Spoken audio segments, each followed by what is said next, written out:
So I made it up chapter 44 in Onyx Storm, so we're going to go ahead and put that there for a second.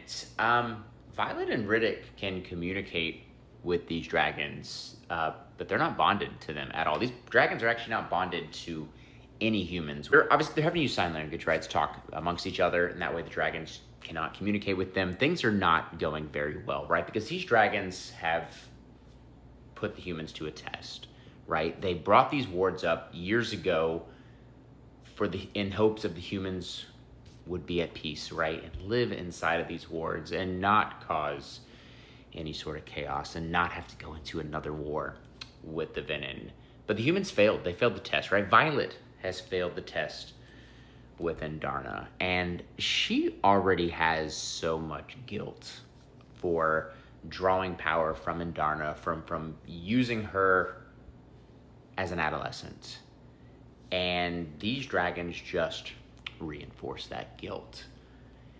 And the problem is that these dragons, again, they're not bonded to humans, nor have they probably ever been.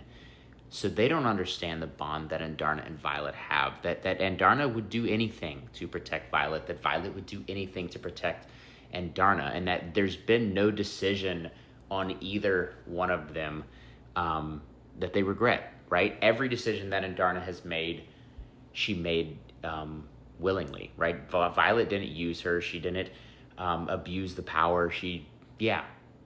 Everything was Andarna's choice, right? And that's something that these Irids do not understand, because again, they haven't bonded with humans. They haven't been around humans in how many ever years.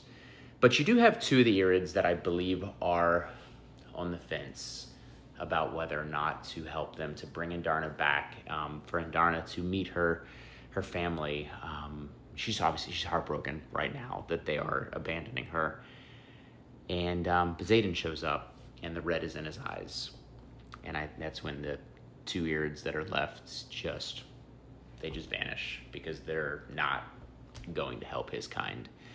And a deal is now struck, right? Because Ridoc sees Xaden for who he is, and he strikes a deal with Violet that when Xaden crosses a line, he's going to be unalived.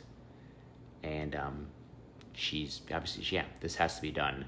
But he then makes a deal with Xaden that Violet needs to tell her friends what's going on, because everybody that knows is there to protect Xaden.